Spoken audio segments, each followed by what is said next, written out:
চলো নিজ নিকেতনে। সংসার বিদেশে বিদেশির বেশে ভ্রম কেন অকারণে।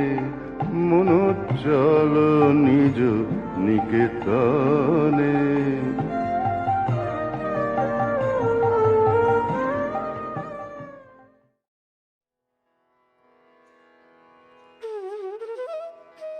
ಓಂ ಶ್ರೀ ಗುರುಭ್ಯೋ ನಮಃ. ವಿವೇಕ ವಿಸ್ಮಯ 135.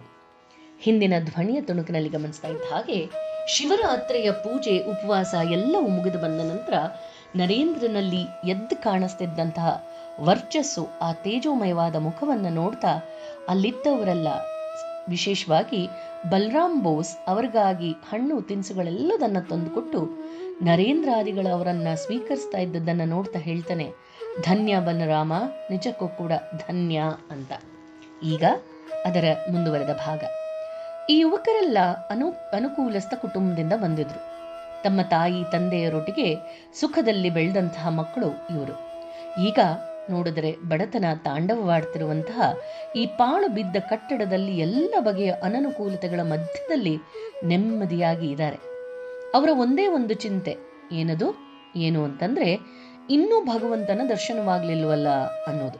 ಹಾಗಾಗಿ ತೀವ್ರತರ ಸಾಧನೆಗಳನ್ನ ಮಾಡ್ತಾ ಇದ್ದಾರೆ. ಆದರೆ ತಮ್ಮ ಸಾಧನೆಯಲ್ಲಿ ಅವ್ರಿಗೆ ತೃಪ್ತಿ ಇಲ್ಲ.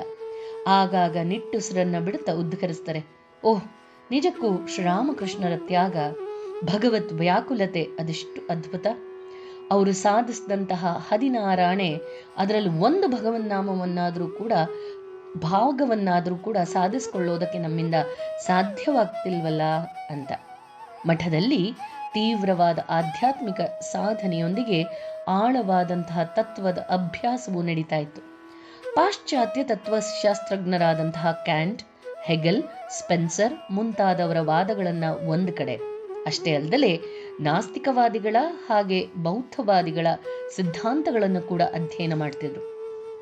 ಧರ್ಮದ ಜೊತೆಗೆ ಇತಿಹಾಸ, ಸಮಾಜಶಾಸ್ತ್ರ, ಸಾಹಿತ್ಯ, ಕಲೆ, ವಿಜ್ಞಾನ ಈ ಎಲ್ಲವನ್ನೂ ಕೂಡ ಅಭ್ಯಾಸ ಮಾಡಿ ಅವುಗಳ ಕುರಿತಾಗಿ ಚರ್ಚಿಸ್ತಾ ಇದ್ರು.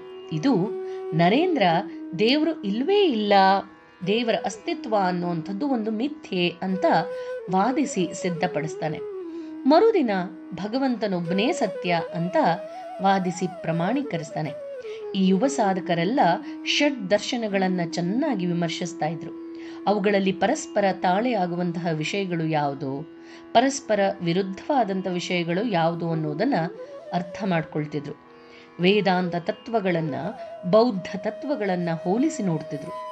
ಇದೆರಡರಲ್ಲೂ ಕೂಡ ಸಾಮಾನ್ಯವಾದಂತಹ ಅಂಶಗಳು ಯಾವುದು, ಬುದ್ಧನ ಉಪದೇಶಗಳ ವಿಶೇಷತೆ ಅಥವಾ ವೈಶಿಷ್ಟ್ಯ ಅನ್ನೋದು ಯಾವುದು, ಈ ಎಲ್ಲವನ್ನು ಕೂಡ ವಿಚಾರ ಮಾಡಿ ನೋಡ್ತಿದ್ರು.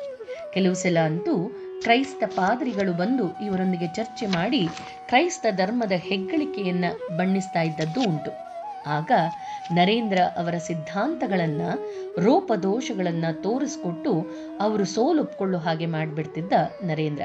ಬಳಿಕ ಯೇಸು ಕ್ರಿಸ್ತನ ದಿವ್ಯತೆಯನ್ನ ಮನಮುಟ್ಟೋ ಹಾಗೆ ಆ ಪಾದ್ರಿಗಳಿಗೆ ವರ್ಣಿಸಿ ಕಳಿಸ್ತಿದ್ದ ನರೇಂದ್ರ. ಅವನ ಗುರುಬಾಯಿಗಳೆದುರಿಗೆ ಗುರುದೇವನ ಸಂಬಂಧವಾಗಿ ಒಂದು ಸ್ವತಂತ್ರ ವಿಚಾರಧಾರೆಯನ್ನ ಹರಿಸ್ತಿದ್ದ. ಶ್ರೀರಾಮಕೃಷ್ಣರ ಜೀವನ ಸಂದೇಶಗಳು ಅದರ ಐತಿಹಾಸಿಕ ಮಹತ್ವವನ್ನು ಎತ್ತಿ ತೋರಿಸ್ತಿದ್ದ.